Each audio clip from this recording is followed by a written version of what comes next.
Erev Tov, Erev les Tov. Koulam. Voilà, Baruch Hashem, on va faire le cours ce soir et je vais aussi vous donner des nouvelles du Rav, Bezrat Hashem. Alors d'abord on va faire le shiur de ce soir pour la Refoua Shlema, bien sûr de Moreno vers Rabbeinu, Rav David Sutou Ben Esther, pour tous nos malades qu'on va nommer tout de suite. Le shiur de ce soir, il a été acheté, d'accord, pour une Askara. Donc on est le 13 Tevet, d'accord, 28 décembre, et il est offert. D'accord, donc par Simcha Tayeb, pour la Askara de son papa, Shalom Ben Yehudit, Bezrat Hashem. Voilà. Alors, aussi, ça va être pour la Refoua Shlema de Michael Eli Ben Valérie Esther, de Mordechai Ben Goumara, de Myriam Bat Sarah Zerbib, de Mordechai Ben Goumara, ve Myriam Bat Sarah Zerbib, je crois qu'ils l'ont mis 2 fois, Eli Shmuel Ben Gabriela, Yosef Meir Ben Yochel Ben Nathalie, Avraham Ben Avraham, Adam Ben Ruth, Sylvie Bat Nelizari, Mordechai Ben Sylvie, Eliezra Bat Sylvie et Eliaou Ben Sylvie, Bezrat Hashem, pour la fois de tout le monde. Voilà, donc bonsoir. Je voulais déjà vous donner des nouvelles du Rav Baruch Hashem qui va mieux, grâce à Dieu. Donc, comme vous savez, hier, il a manqué un petit peu de respiration. On a préféré, sa famille a préféré la transporter à l'hôpital. Aujourd'hui, il a passé la journée là-bas où il était en de bonnes mains, Baruch Hashem, et ils lui ont enlevé le masque. Et là, Baruch Hashem, il respire sans masque. Donc, Bezrat Hashem, maintenant, tout va aller et on va le retrouver très bientôt devant les écrans, Bezrat Hashem. Voilà, moi en tout cas, il manque beaucoup. Je voulais juste dire comme ça un petit mot parce que j'ai pas eu l'occasion de le dire pas parce qu'il est pas devant moi, donc je peux me permettre de dire des bonnes choses sur mon Rav. Au Hachem, juste pour vous dire que c'est un Rav qui s'occupe de sa communauté comme moi j'ai jamais vu. Ça veut dire que on a fait l'Aliyah Baruch Hashem avec ma femme il y a 6 ans et je me suis posé la question. J'ai dit pourquoi pourquoi il s'est mis tout ça sur le dos? Ça veut dire que Baruch Hashem, il y a ici des Avréchim, il y a Makolev, il s'occupe des familles, il s'occupe des gens. Et en fait, il a déjà tout ça sur les épaules, Baruch Hashem. Et à part ça, ça veut dire que maintenant, nous, on est une communauté, on est une famille ici. Il vient chercher chaque personne et il vient la voir et lui questionner en personne qu'est-ce qui va pas chez toi. C'est-à-dire qu'il se rajoute, Baruch Hashem, qui lui rôle genre des problèmes, de savoir c'est quoi les problèmes que les gens ils ont pour pouvoir venir et les aider.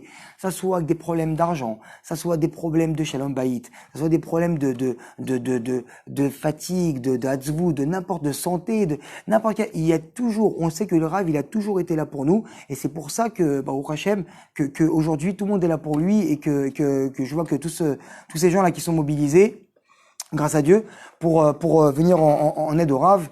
Moi, juste comme ça pour vous raconter un millième d'une anecdote que j'ai comme ça avec le Rav. Je suis arrivé ici à la Keila au début et j'avais pas de téfiline de Rabbeinu Tam. Et le Rav, au bout d'une semaine, il vient me voir et il me dit dis-moi, t'as pas de Rabbeinu Tam? Alors je lui dis non, bon, Hachem, bientôt. Et il vient, il fait tu veux que je t'en commande? Alors je lui dis ok. Bon, on sait très bien qu'une paire de téfilines ici en Israël, c'est en moyenne 2600 shekels à 4500 shekels, quoi. Mais le moins cher qui soit pour avoir des téfilines Mehoudar, c'est ça à peu près le prix. Donc j'ai préparé l'argent et une semaine après, il me dit voilà, tes filines sont prêtes. Et il vient pour me donner mes téfilines et je viens pour donner l'argent et il me dit non, c'est cadeau.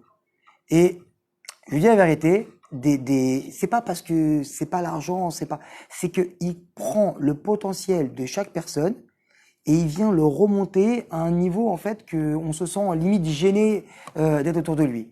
Et c'est ce qu'il disait là quand il a laissé un message au Hachem que en fait il est très très très très gêné de tout ce qui se passe autour de lui, qui voit de loin, de tous ces gens qui se mobilisent, de tous ces gens qui font des shurim Baruch Hashem et qui prient pour lui et qui font des télim et Baruch Hashem et ça aide et il faut continuer. Que en fait il est tellement habitué à être là pour les gens, à leur donner et donner comme ça cette Messirut Nefesh pour les gens, que en fait il a tellement pas l'habitude qu'il est carrément gêné du bien qu'on puisse lui faire. Et en fait c'est quelqu'un qui limite il va même pas accepter le bien qu'on va lui faire tellement que lui il veut venir et il veut nous aider. Donc ça c'est le Rav Tuitou et c'est mon Rav parce que avant d'être un Rav, c'est ce que je dis moi aux gens quand je suis dans la rue des fois et qu'on me parle, qu'on a l'occasion de parler du Rav, c'est que je dis c'est pas le Rav, parce que à part le fait que ce soit un Talmid Racham, que ici il nous nourrit de Torah tous les jours, Baruch Hashem, et de Chidushim tous les jours, et on voit la cadence qu'il fait en ce moment de 3-4 shiurim par jour, Baruch Hashem, et il y a toujours des Chidushim, des Chidushim. Moi, c'est mon Rav parce que avant tout, avant d'être un Rav, c'est un homme. C'est un homme et il a su nous inculquer cette Torah qu'on n'avait pas avant, qu'on pouvait venir, qu'on pouvait étudier. Ça, l'envie d'étudier, il nous la donne tous les jours. Mais surtout que quand on le voit en coulisses chez lui et avec sa famille et avec les gens et qui nous voit et qui nous dit voilà comment se comporter avec sa femme et écoute, dis-lui ça, fais comme ça, regarde ton fils, dis-lui ça et tout ça en coulisses. En vérité, il vient s'occuper de nous parce que lui, à l'intérieur de lui, quand on passe des moments, on a eu le Baruch Hashem, j'ai eu beaucoup de fois l'occasion d'être chez lui à la maison, grâce à Dieu, de partager des repas de Shabbat, de fêtes et autres. Et comme le Rav Gobert, il a très bien dit dans un de ses shiurim, qu'il a fait pour la Refouach Shlema du Rav, que Behemet, quand on est chez le Rav, on est bien. On est bien pourquoi? Parce que c'est une Torah de vie, parce que c'est pas que la Torah qu'on étudie à la maison et qu'on reste, c'est que la Torah qu'il a, c'est le même homme à la maison. Et c'est pour ça que c'est mon Rav. Voilà, ça c'est ce que je voulais dire. Et je voulais aussi, avant de faire ce shiur là, mais sans Hachem, que si chaque personne qui est là, qui aime le Rav, de venir prendre une petite chose, c'est pas des grandes choses. Donc, quand on dit à chacun, des fois, vous savez, prenez une chose sur vous, ça fait tout de suite peur, un engagement. C'est une chose, c'est quoi? C'est par exemple de venir, de prendre demain, par exemple, 5 minutes de Torah, 5 minutes, d'écouter un cours pendant 5 minutes, de partager un cours, de faire pour les gens qui n'ont pas l'habitude de faire Netilat Yadayim, de faire Netilat Yadayim demain une fois.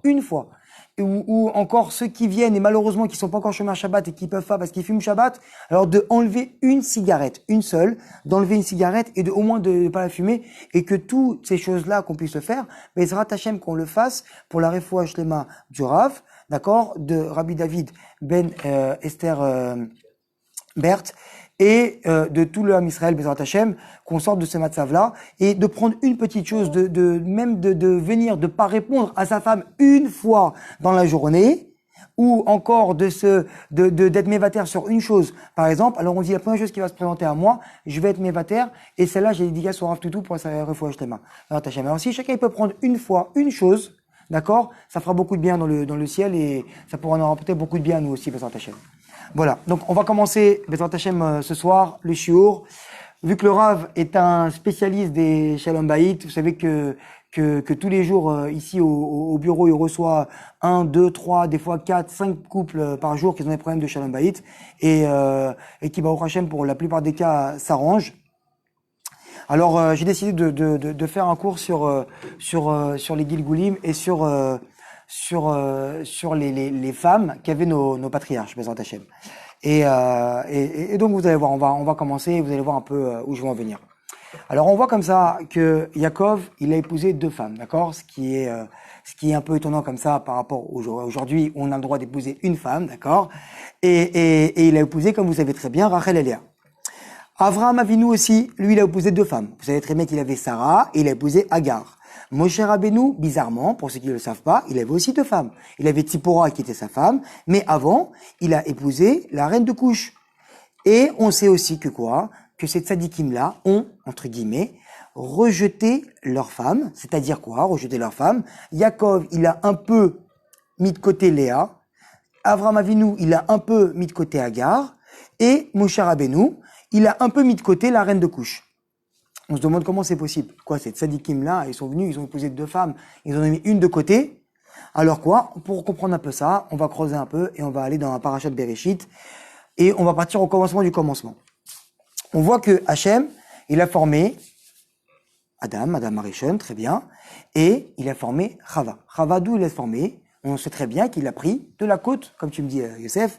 D'abord, je voudrais faire une petite parenthèse pour remercier Youssef Lalou, Baruch Hashem, qui vient filmer tous les shurim du Rav. C'est lui et qui s'est déplacé spécialement pour vous ce soir et pour le Rav et pour la Torah, Bezrat Hashem. Alors, on sait quoi? Que Chava, elle est venue et elle est sortie, d'accord? On voit de la côte, qu'on dit comme ça, de la côte de l'homme. C'est-à-dire quoi? Que Adam Arishon, il est venu et il a dit, cette fois, celle-ci est un os de mon os, la chair de ma chair, celle-ci, elle sera appelée comment? Elle sera appelée Isha. Très bien. On comprend pas très bien. Le Harizal, il arrive et il vient nous expliquer. Et il dit comment on va comprendre que quoi? Que Adam, il a peut-être eu aussi, lui, deux femmes. On dit quoi? On connaît pas. On avait Adam et Chava. Il a eu lui aussi deux femmes. C'est quoi? La première Chava, là-bas, les Mekoubalim, ils viennent et ils disent quoi? Ils disent qu'elle a été dure comme un os. C'est pour ça qu'il dit que c'était l'os de mon os. Et qui était entièrement quoi?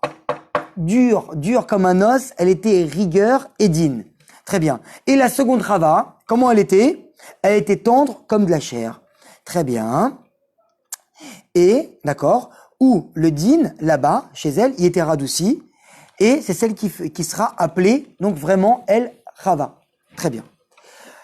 On sait que Adam, il a fauté avec quel arbre? Le Etz Hadat. Maintenant, il y a une marquette dans la Gemara qui vient, Rachamim, ils viennent, il y a une marquette. Un, il dit que c'est par le blé. D'accord, c'était le fruit défendu, c'était le blé. L'autre, il vient, il dit que c'était la figue. Mais la DA qui est la plus répandue, c'est que c'était le raisin. Alors, qu'est-ce qui s'est passé là-bas? On vient et on voit quoi? Que il a pris donc Chava, elle a pris la vigne et elle a donné à Adam, elle l'a écrasé et il a bu du vin. Maintenant, elle lui a donné quoi? Elle lui a donné le bon côté, d'accord, du vin, c'est-à-dire que c'est lui qui était consommable, d'accord? Il est symbolisé, d'accord? Par quoi? Par le din dans la sainteté. Très bien, c'est-à-dire quoi? Ça veut dire que maintenant c'est quoi le din dans la sainteté? C'est quelqu'un par exemple qui va faire une bêtise. Il a maintenant le din qui est sur sa tête et il va falloir qu'il paye par rapport à ça. C'est pas maintenant qu'il faut le punir dans le ciel, c'est qu'on vient lui faire sa réparation. Donc des fois, quand une personne, elle vient et qu'elle a mangé trop de bonbons, elle a une carie. Donc, qu'est-ce qu'il va falloir faire? Il va falloir soigner cette carie. Et ça fait mal. Donc, on dit, mais tu peux pas ne pas avoir mal et soigner en même temps. Donc, pardon? C'est un mal pour un bien. Donc, ça, c'est le din dans la sainteté. Très bien. Et tandis que quoi? L'autre côté, c'est quoi? C'est la lie du vin. Donc, ce qui reste, d'accord? Du vin, ça symbolise le mauvais côté, d'accord? Du vin. C'est-à-dire, le din, mais c'est les clipotes, d'accord? Dans le din, du côté du mal. Très bien. Donc, on sait que le fruit de l'arbre, d'accord, c'était le Etz Hadat, d'accord? C'était le raisin. Donc, Rava, elle est venue, elle a pressé la date, pourquoi? Elle a le raisin, pourquoi? La grappe. Parce qu'elle lui a dit, écoute, Hachem nous a dit quoi? Tu ne mangeras pas de ce fruit. Alors, elle est venue comme ça, elle s'est dit quoi? Lui, maintenant, moi, je vais mourir et lui, il va vivre. Non. Alors, elle lui a dit, écoute, Adam, il voulait pas manger de ce fruit-là. Donc, elle dit, ok, c'est pas grave, tu veux pas manger, tu mangeras pas. Alors, viens, ce qu'on va faire, on va faire une tarboula comme ça. On va prendre le vin, on va prendre le raisin, on va l'écraser, et ben, tu le manges pas, tu le bois. Et tu seras comme moi, regarde, je suis pas morte. Très bien. Et il s'est laissé séduire, et il a bu le vin. Donc, elle lui a donné à boire, d'accord, de sali, d'accord, le vin, qui était du côté du din, dans la sainteté, et l'autre côté aussi, qui était dans le mauvais côté, d'accord? Et donc, en fait, il a bu le vin sans le mélange, enfin, qui était lui mélangé, et en fait, il a rentré en lui les clipotes, et c'est comme ça que, en fait, il s'est rendu tamé. Très bien. Donc, on sait que la première Chava a été entièrement din, d'accord? On a dit qu'elle était dure comme un os, et que le serpent, il a su la dominer, d'accord? Le Nachash, il est venu se la dominer, et il a su la soumettre à des tentations. Très bien. Puisque les dinim, on sait que quoi? Qui sont d'une très grande puissance lorsqu'ils ne sont pas atténués et radoucis. Et c'est alors que les forces, d'accord, du mal, ils peuvent les saisir et s'y attacher. Quelqu'un qui vient maintenant, qui est din et din émet, d'accord, il faut qu'il sache qu'il est en danger. Pourquoi? Parce que le plus grand des dangers, c'est quoi? C'est tomber comment on va faire pour tomber dans les mains du Yetzirah? C'est d'être 100% din. C'est-à-dire qu'une personne qui vient maintenant et qui va rentrer et qui va faire la Torah par le din, ça veut dire qu'il va être très dur à la maison, alors vous verrez que tout le monde va se barrer, que tout le monde va le laisser. Pourquoi? Parce que, en vérité, qu'est-ce qui va se passer quand on est complètement din? Alors, c'est plus la Torah. Parce qu'on est 100% din. C'est trop. Et on sait très bien que même quand il a créé le monde dans le din, il a vu qu'il pouvait pas. Donc, il est venu, il a remis dans le chesed. Et on sait que quoi? Qu'une personne, comme elle va venir et qu'elle va juger les gens, donc mida neged mida, que il va venir, il va te juger pareil. Sauf que si toi, maintenant, tu viens et que tu sais que elle a fait une petite bêtise, tu lui dis, voilà, elle, arrête de faire ça. Tu sors dans la rue, regarde, de toute façon, elle s'habille pas comme ça. L'autre, elle fait pas ça. Alors, il faut pas s'étonner que quand, maintenant, tu te fais arrêter par un policier et qui veut contrôler tes papiers, eh ben, il va vérifier aussi, comme toi, tu vérifies les gens. Il va venir vérifier les lisseurs de tes roues. Il va voir si t'as ton permis, il est en bonne et due forme. Il va tout vérifier au millimètre, comme toi, tu vérifies. Donc, mida neged mida. D'accord? C'est pour ça que le vendredi soir, c'est très bien de venir, quand on fait le kidouche, pour avoir la bracha en toute la semaine, de mettre un peu d'eau dans le vin. C'est ça que les goïms, ils viennent, ils disent, on met un peu d'eau dans le vin. Ça veut dire quoi? On atténue les dynimes. Un petit état dynim, on enlève le dîne qui est sur notre tête et on le radoucit. Alors, c'est ainsi que le serpent, d'accord, qui vient et il a établi son emprise totale, d'accord, sur la première krava, et ils ont emprunté donc quoi? Le chemin du mal, et c'est devenu la femme du Yetzer Hara. Il est venu, il l'a pris. Parce que le Yetzer Hara, Tarles, qu'est-ce qui s'est passé? Le serpent, il avait pas de corps, il avait rien. Alors que Adam et Chava, ils s'étaient fait de lumière. On sait qu'ils s'étaient fait de lumière. Maintenant, lui, qu'est-ce qui s'est passé? Le sod du sod, c'est quoi? C'est que le serpent, il a désiré Chava. Il voulait aller avec elle, mais il pouvait pas parce qu'il avait pas de corps. Alors, qu'est-ce qu'il a fait? Il s'est dit, je vais faire maintenant user de ruse pour pouvoir faire boire le vin à manger donc le fruit défendu à Chava, qu'elle le fasse pénétrer à l'intérieur d'Adam, et que eux maintenant qui viennent, que moi maintenant je vais pouvoir m'allier, parce Adam il va la répudier, je vais pouvoir m'allier à elle, d'accord, très bien, et en fait je vais pouvoir rentrer et m'approprier de son corps. Et c'est ça qui s'est passé. Donc on sait très bien que quoi, le Yetzer Hara, à Mavdil, qu'est-ce qu'il propose? Qu'est-ce qu'il a? Il a rien. C'est rien. C'est nous. Ça s'appelle Melech Adimionot, le roi de l'imagination. C'est-à-dire qu'une personne qui vient, qui prend qui perd son travail, qui fait faillite, elle croit que c'est la fin du monde. Mais le mec, il vient maintenant. Il a monté maintenant une société de falafel. Il a ouvert un falafel. Ok, ça a marché pendant 10 ans. Et maintenant, on l'appelle le roi du falafel. Très bien. Maintenant, qu'est-ce qui se passe? Au bout de 10 ans, ça marche plus, il a fait faillite. Ok, et Corona, il a fait faillite, nous. Il est pas né avec un falafel dans les bras. Quand il est venu au monde, il est venu avec, il est pas né avec ça. Le Yetzer Hara, il vient avec rien, il rentre dans ta tête, et il vient, mais il dit, non, mais qu'est-ce que tu vas faire? Tu vas plus pouvoir rien faire de ta vie. Ça fait 10 ans que tu fais ça. Qu'est-ce que tu sais faire d'autre? Tu sais rien faire d'autre. Et tu vas tomber. Et là, nous, ils vont ramener les gens en Yehush, il va ramener les gens à faire des dépressions. Et le Yetzer Hara, c'est comme un Mavdil, comme un vendeur de Forex. Le mec, il a rien. C'est-à-dire que c'est quelqu'un qui vient. Il faut s'imaginer qu'il est dans un bureau à Tahiti, d'accord? Il a un petit téléphone, il a rien, et rien qu'avec l'imagination son imagination à lui, il va rentrer dans la tête des gens, il va faire des appels, il va réussir là et nous à leur faire épargner dans son compte à lui des millions d'euros, et les gens ils se laissent berner. Pourquoi? Et quand on voit des gens comme ça, quand ils se sont fait avoir avec toute l'histoire du forex, avec c'est toute l'histoire là qu'ils ont fait tu sais les trucs au président et tout ça là, je sais plus comment ça s'appelle, bon. Ok. Moi, comment on dit? Ouais, l'appel du président. Très bien. Et tout. Et en fait, quand tu vois après ça, où ils se retrouvent, ils disent, mais attends, mais j'ai pas compris. C'est vrai qu'il y avait rien. Le mec, il était à l'autre bout du monde avec un téléphone. Il a réussi à faire transporter 1 million d'euros, façon de parler, à une personne. Il a donné à une autre personne et qu'elle fasse perdre sa place de travail et tout. Et c'est tout ça, c'était une illusion. Ça, c'est Yetzer Hara. C'est comme ça qu'il agit. Il est loin, il te fait croire des choses, et toi, tu rentres. Mais si toi, tu rentres pas dans son piège, il y a rien. Et tu restes serein. La personne, elle vient, elle a fait faillite, c'est pas grave. Demain, après-demain, dans 1 an, dans 2 ans, elle va pas mourir. Bah, au Hachem, je t'apparte chez Moulad, elle va se relever, elle va aller travailler, elle va refaire un autre travail, elle va ouvrir un autre restaurant, et tout va aller. C'est Hachem. Alors, de quoi? On repart maintenant que la Chava, la première Chava, elle s'est mariée avec le Satan. Très bien, qui était incarné par le serpent. Et depuis, comment elle s'appelle? C'est un nom qu'il ne faut pas prononcer. Elialité, d'accord? Et c'est pour cette raison qu'Hachem, il donna à Adam une seconde femme, qui, elle, était la vraie Chava. Celle qu'on connaît, d'accord? À la rigueur, qui était adoucie.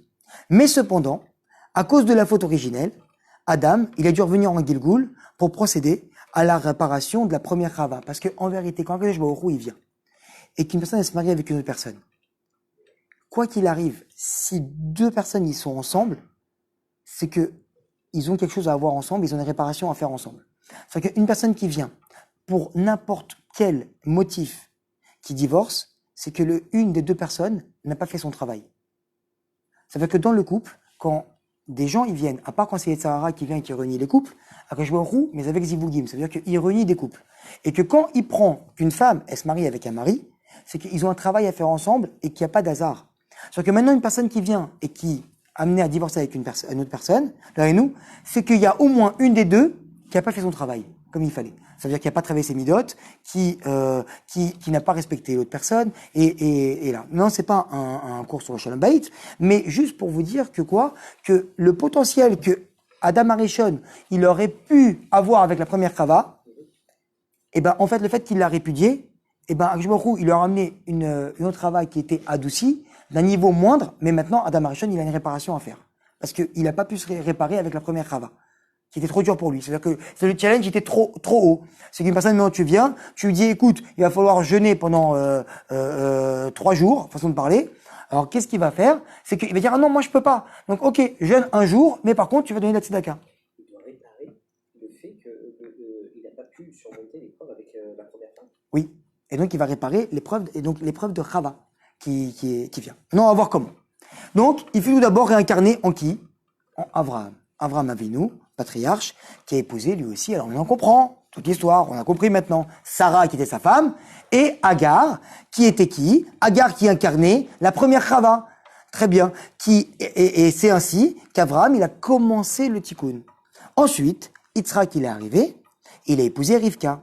Rivka, qui était fille de Lavan, d'accord, qui était là-bas avec Bethuel et toute la semaine, d'accord, Lavan à Arami, d'accord, et qui est là-bas, on savait très bien que Rivka, on dit que c'était une rose parmi les ronces, elle est née là-bas dans les clipotes, les plus tamées là-bas, elle était là-bas, d'accord, et quand maintenant, Yaakov, il a pris, d'accord, les brachot, de son frère Esav, donc chez son père Yitzhak, il a dit quoi? Et maintenant, maman, parce que c'est Rivka qui l'a envoyé, elle lui a dit, va prendre les brachot. Maman, et si la malédiction elle tombe sur moi? Rivka, qu'est-ce qu'elle lui a dit? Elle lui a dit, quoi? Elle a dit, la malédiction, si elle vient, je la prendrai sur moi. Pourquoi? Parce que elle, qui était, en vérité, une réincarnation aussi de la première Chava qui était Din, très bien, elle amena la malédiction sur l'humanité, Chava. Très bien. Alors là, qu'est-ce qui se passe? Elle a dit, je suis prête, Yaakov, va prendre la malédiction de ton père. Je suis prête que maintenant, s'il y a une malédiction, je la prendrai sur moi. Et comment? Je vais préparer un repas. Et toi aussi, pourquoi? Parce que quand toi, tu vas préparer le repas et tu prends la bénédiction sur le monde entier maintenant, alors ça va réparer quoi? Que moi, je t'ai fait fauter quand toi, tu étais Adam, et que je t'ai donné, j'ai pressé les raisins, je t'ai donné. Parce que j'ai ramené la malédiction sur tout le monde. Donc maintenant, je viens réparer avec un repas, le même repas que toi, je t'ai fait manger dans la malédiction, là-bas pour prendre les bénédictions. Très bien. Donc maintenant, elle doit réparer, d'accord, sa faute, et c'est-à-dire donc apprendre, d'accord, rendre à son fils les bénédictions de Yitzhak à la place des malédictions, comme on l'a expliqué. Donc la première Chava, elle fait incarner en qui maintenant, d'accord, égalité, pareil, pour la réparation, en Léa. Léa, la première femme de Yaakov. Et ça suit, et ça suit, et ça suit. Au Hachem, la Torah, elle est que émette. Il y a pas de, il y a rien qui sort comme ça du lot et qu'il y a un hasard qui est arrivé. On voit que quoi? Les Rachamim, ils nous disent que quoi? Que Yaakov, il ressemblait aussi à Adam Arishon. D'accord? Yaakov, il avait la tête d'Adam Arishon.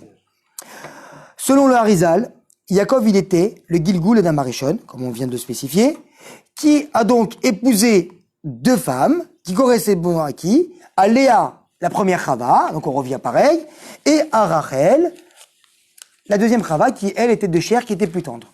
Très bien. Yaakov, il voulait rejeter Léa au début. C'est pas celle qu'il voulait, on lui a proposé Léa et Rachel. Maintenant, lui, il voulait se marier avec Rachel. Et donc, qu'est-ce qui s'est passé? C'est qu'on lui a proposé Léa, d'accord? Elle a été prisonnière des forces du mal, parce qu'elle a été digne, elle a été rigueur. C'est pour ça qu'elle devait se marier à la base avec Esav. Parce que vu qu'elle a été digne et rigueur, eh ben, en fait, elle aurait pris Esav, qui lui devait fauter toute sa vie et s'écarter des fautes, eh ben, elle aurait tenu. Comme une bonne Marocaine, elle aurait dit à la maison, je vais faire une soirée poker, je reste à la maison. Je vais manger dans un restaurant qui est pas cachère. Non, on va aller manger ici, Khalak. Pourquoi? Parce que Léa, elle était, au Hachem, elle était dure comme l'os. Donc, qu'est-ce qui se passe? Elle devait attraper et elle devait dompter Esav et retenir Esav et de faire la réparation d'Esav. Mais Léa, qui était une tzadékette quand même, d'accord? Pas quand même, qui était une tzadékette, elle quoi? Elle a prié. Et donc, Hachem, il a utilisé la vanne parce que vous savez très bien que Akadosh Baruch Hu, il surfe sur la faute des gens pour amener le monde là où il veut amener. Comme tu dis toujours que Hachem, il fait ce qu'il veut, où il veut. Très bien, quand il veut. Alors quoi?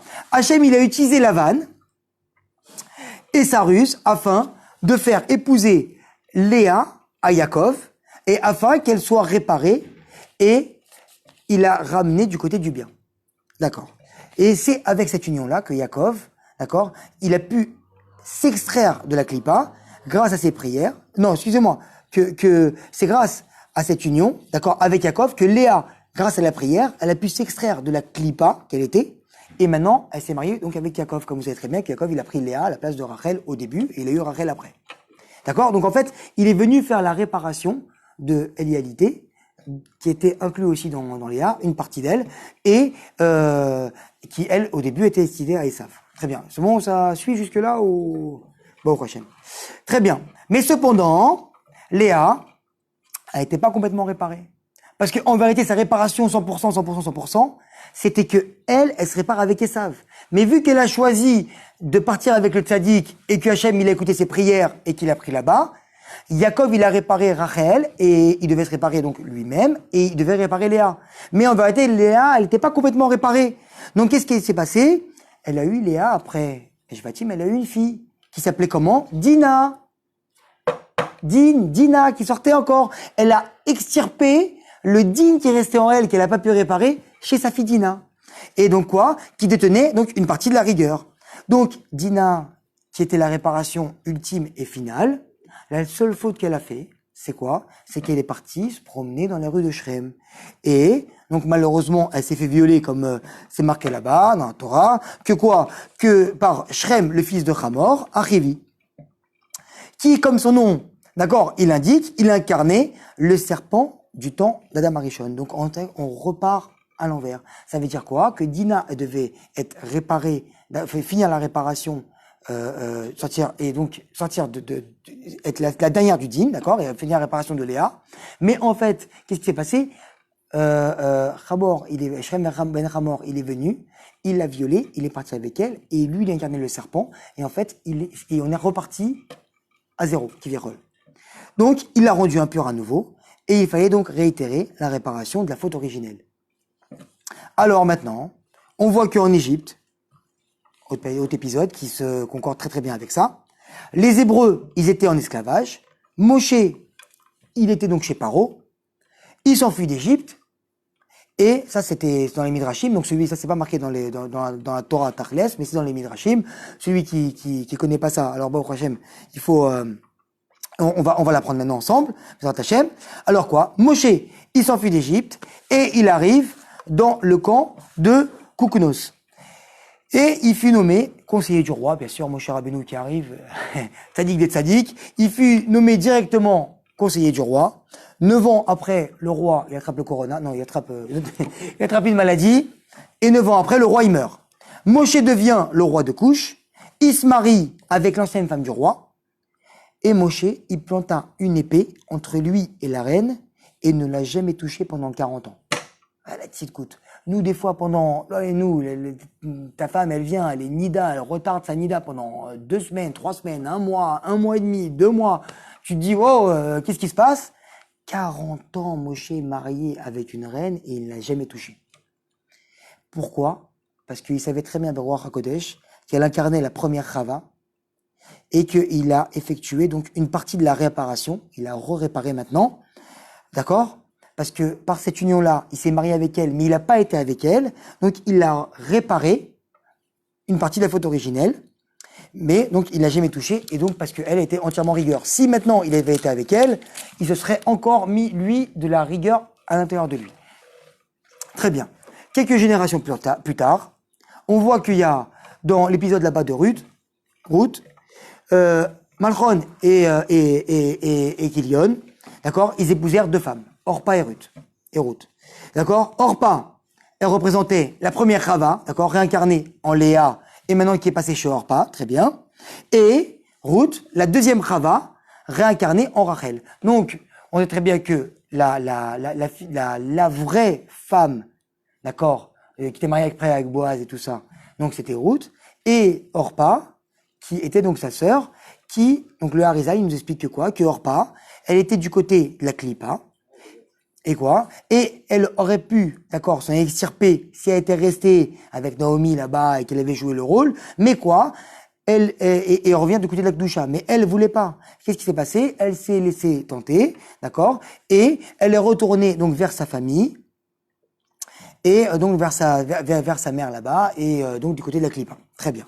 Ruth, elle a hérité, elle, de la part de sa sœur, et de sa part à elle, bien sûr, et elle contenait donc les âmes en elle-même, Ruth, de Rachel et Léa. Puis, vint David Améler, par la suite, un aïeux, non, comment on dit, un descendant, et quoi? Il y avait une mère qui épousa qui? Bathsheba. Mais Bathsheba, elle avait épousé qui auparavant? Uriah Achiti, le fauteur. Dans son nom, Uriah Achiti, c'est Uriah le fauteur. Genre, tu vois, le mec arrivé déjà, tu dis, lui, genre, il porte la guigne, tu vois, c'est le fauteur, genre, tu vois, il est marqué sur lui. Donc, Uriah Achiti, d'accord? Et les rabbins, ils enseignent quoi? Que depuis la création du monde, Bathsheba devait épouser David Améler. C'était déjà prévu depuis la création du monde. C'était un zivouk qui était déjà fait, fermé, accompli. Alors, pourquoi David? Il n'a pas épousé directement Bathsheba. Pourquoi elle est passée d'abord par Uriah Achiti et après elle est arrivée chez David Améler? Pareil, on va comprendre ça tout de suite, on va répondre. Pareil pour la terre d'Eretz Israël. Elle est compatible avec qui la terre d'Israël? Qu'avec le Ham Israël. On sait très bien que comme Baruch Hashem notre avait eu toujours, que Akadosh Baruch Hu, il est sioniste et le but et la finalisation du monde, c'est le Ham Israël sur sa terre. C'est-à-dire que Baruch Hashem, là, avec les vagues d'Aliyah qu'il y a et surtout tous les gens qui déjà pensent à revenir habiter en Eretz Israël, on sait très bien que Baruch Hashem, on arrive à la fin des temps. Alors quoi? La terre d'Eretz Israël qui, elle, est compatible avec les enfants d'Israël, pourquoi ils n'ont pas pris possession d'elle directement? Pourquoi elle s'est retrouvée en possession des Cananéens et qui furent, eux, déjà maudits par Noach à la base, d'accord? Parce que c'était les fils de Ham, d'accord? Qui sont des Cananéens, qui s'étaient maudits. Pourquoi ils ont le srout, eux, d'habiter en Eretz Israël qui était là-bas? Laisse directement les Bnei Israël rentrer directement en Eretz Israël et on fait le tikkun final. Et ben de là, on apprend quoi? On apprend un grand secret. Que Bathsheba, elle avait en elle, d'accord, donc la femme de David Améler, une impureté de sa précédente réincarnation. Elle devait donc épouser Uriah Achiti, qui était du côté, lui, de l'impureté, afin de se débarrasser de ses clipotes qu'elle avait. Ça veut dire que maintenant, elle a épousé Uriah Achiti pour se débarrasser de quelques clipotes, pour se purifier, pour être pure, pour arriver devant David Améler. Alors quoi? C'est qu'une fois qu'elle s'est purifiée, qu'elle a pu s'unir à David, Améler, et c'est pour la même raison que les enfants d'Israël, ils ont dû descendre en Égypte en tant qu'esclaves, afin que quoi? Que cette terre impure, d'accord, elle aspire toutes les réincarnations des générations précédentes. Ça veut dire que les Bnei Israël, ils sont arrivés en Égypte dans une terre impure, pour que eux, ils puissent là-bas bizarrement se nettoyer. Ça veut dire que toutes les réincarnations des gens du déluge, d'accord, de l'époque de la tour de Babel, de l'époque de Sodome et Gomorre, d'accord, et quand ils ont vécu en Égypte, la terre d'Égypte, elle était tellement tamée que bizarrement, elle a aspiré comme ça, et en fait, le fait qu'ils sont morts et qu'ils sont revécus là-bas, en fait, ils ont perdu toute la touma qu'il y avait sur eux, d'accord, et ça, c'était possible qu'en Égypte. Et c'est à la suite de cela, d'accord, qu'ils furent aptes à rentrer en Eretz Israël et à recevoir la Torah. Seulement une fois qu'ils étaient purs. De la même manière que Bathsheba, d'accord, qui a perdu donc sa Touma et qui a pu se marier avec David Améler. Pareil pour Avraham Avinu, qui était le fils de Terach, un grand idolâtre, comme vous savez très bien. L'impureté de son père s'est accrochée à lui, et c'est pour cela qu'il a épousé, quoi qu'il arrive, Agar. Il n'arrivait pas à avoir d'enfant. Il fallait qu'il épouse Agar, qu'il ait Ishmaël, très bien, afin d'extirper les clipotes qu'il y avait en lui, d'accord? Et que quoi? Et que ensuite, il a pu revenir vers sa femme, qui était toujours mariée avec lui, mais aller avec sa femme, Sarah, et avoir Yitzhak, qui était lui complètement pur. Et c'est pareil pour la terre d'Eretz Israël, d'accord? Qui s'impurifia après, donc la faute, comme on sait très bien, d'Adam Arishon, et elle devait, elle aussi, extraire l'impureté qu'elle contenait en elle, d'accord, afin d'être apte à recevoir les enfants d'Israël. Il fallait qu'elle soit propre, clair et net. Donc, qu'est-ce qui se passe? Les Cananéens, ils sont venus, d'accord, et ils ont purifié la terre d'Israël parce que eux, ils ont, en faisant les fautes, toute la terre d'Israël, elle a sorti son impureté chez eux. Et en fait, c'est sorti chez eux. En fait, ça a extirpé. En fait, ils ont extirpé. Extirpé. Exactement. Bizarrement. C'est ça que les kabbalistes y ramènent. Et que quoi? Et maintenant, c'est pour cela qu'elle se trouva entre les mains des Cananéens, comme on a dit, qui étaient maudits par Noach. Ils ont aspiré la souillure de la terre d'Eretz Israël et ils l'ont purifiée afin de pouvoir recevoir la Torah et son peuple. Comme si que maintenant on avait renversé de l'huile très sale sur une surface, d'accord? Et en fait on prend un sopalin, on le pose dessus et il aspire toute l'huile, on enlève l'huile parce qu'ils sont morts et c'est parti. Et la terre elle est propre. En terre d'Égypte, les bénis Israël, ils ont dû rentrer là-bas, on a déjà expliqué dans plusieurs shurim par rapport à Yosef qui a ramené tout ça. Pourquoi? Faire la réparation, leur réparation à eux, de récupérer une tzotzot, de enlever leur clipote pour que eux ils soient purs. Maintenant, vous prenez le khatan d'Eretz Israël avec la kala qui est Am Israël. Lui, il est pur, il a fait Teshuvah. Elle est pure, elle a fait Teshuvah. Et maintenant, ils peuvent s'unir. Le Ham Israël avec la terre d'Eretz Israël. Venir faire le tikkun, parce qu'on sait très bien que, comme Baruch Hashem, le Rav, il le dit toujours, que la terre d'Eretz Israël, c'est ici le ring. Si une personne, elle veut travailler ses midot, c'est pas, malheureusement, en dehors d'Eretz Israël, que Yetzirah, il va tout offrir sur un plateau. Il va te donner ce que tu as besoin. Une belle femme, des bons enfants, une belle parnassa, tout ce qu'il faut. Je vais pas dire que maintenant on peut ne pas avoir de mauvaises choses en dehors de la terre d'Eretz Israël, mais il va donner le meilleur pour que toi, il puisse t'endormir tranquillement. Alors que le but, c'est de venir en Eretz Israël, c'est pas souffrir, parce que Baruch Hashem, je connais personne qui est ici en Eretz Israël et qui rêve de partir. Baruch Hashem, il y a des fois des bons moments, des fois des moments un peu moins bien, mais Baruch Hashem, Béhémet, moi je vous le dis, et je parle de moi-même, Béhémet, je suis vraiment heureux d'habiter en Eretz Israël, mais vous pouvez me donner des milliards, je partirai pas autre part. Donc, on a fait maintenant le début du tikkun final, d'accord? Donc, non seulement l'homme, il n'a pas accompli la réparation initiale, qu'Hachem, il lui a demandé, mais il dégrada le monde bien davantage. Parce que chaque fois, on est descendu, à chaque fois, il y a une faute, et une faute, et une faute. On vient pour réparer, on répare un peu, et hop, une faute. Et on a ça. Donc, à présent, nous sommes à la fin des temps, Baruch Hashem, d'accord? Et les forces du mal, elles sont à leur apogée. C'est comme quoi, il y a là-bas, que comme le soleil, d'accord, qui brille jamais autant avant de se coucher. C'est vrai qu'avant le coucher de soleil, je sais pas si vous avez remarqué, si vous vous mettez dans des endroits spécifiques, on verra que avant le coucher de soleil, vous voyez que le soleil, il tape, mais vraiment, d'une lueur vraiment très très forte, alors qu'on est vraiment obligé de fermer les yeux. Et on verra que quelques minutes après, bloum, coucher de soleil. Et en fait, c'est vraiment la dernière poussée avant de s'éteindre. Et c'est exactement ce qu'il fait le Yetzirah. D'accord? Donc l'homme, il doit se libérer de toutes les étincelles de Kedusha, et, d'accord, qui sont éparpillées et emprisonnées par les clipotes. Et en fait, il doit venir et les libérer. Et ce n'est qu'après avoir réparé la faute d'Adam Arishon et libéré toutes les étincelles de Kedusha que l'homme pourra réintégrer le Gan Eden et servir Hachem comme il se doit. Donc maintenant, la question elle est simple, Tachlez dans notre vie, comment nous maintenant on va faire pour récupérer ces Nitzotzot? Elle est très simple. Et je le répète, et je le dis pratiquement dans tous mes shiurim. La vie, Akadosh Baruch Hu, il te propose d'être moins médiocre à chaque seconde. Ça veut dire que maintenant, quand on va rentrer à la maison, si on voit qu'il y a nos enfants qui nous énervent, et je parle pour moi en premier, si on voit que notre femme elle nous remet en place de temps en temps, si on voit que nos employés ils nous écoutent pas comme il faut, si on voit que la journée elle se passe pas comme on aurait voulu, si on voit qu'on va arriver à la synagogue à l'heure et qu'on a tout fait, et que malheureusement on a crevé un pneu sur la route, qu'on n'a pas trouvé sa place, que notre place elle était prise et tout ça, Akadosh Baruch Hu, il veut qu'on vienne le servir avec ce qu'il nous propose devant nous tous les jours. La vie est un costume sur mesure que Baruch Hu, il vient et il nous donne. Alors, Baruch Hashem, maintenant qu'on vient et qu'on sait un peu ces choses-là, comme j'ai dit la dernière fois, si on arrive pas à chaque cas, parce que c'est très dur, on n'est pas tous des tzadikim. C'est pas à chaque fois qu'on va nous énerver qu'on va pas s'énerver. Mais si déjà, Bezrat Hashem, on arrive que dans la journée, on aurait dû s'énerver, Chazve Shalom, 10 fois, et qu'on s'est énervé que 8 fois, alors Baruch Hashem, on a donné 2 points pour nous, et 2 points pour Akadosh Baruch Hu qui puisse venir faire la réparation du monde de Hashem. Voilà. Alors, Bezrat Hashem, je vais juste répéter le nom de la Haskara de ce soir. Bezrat Hashem, je l'ai noté par ici. D'accord? Donc, ce cours, il a été offert par Simchat Tayeb et pour la Haskara de son papa, Shalom Ben Yehudit Bezrat Hashem. J'espère que j'ai été à la hauteur et voilà, donc le Rav vous embrasse très fort et j'espère Bezrat Hashem que voilà, on va le revoir très très bientôt ici.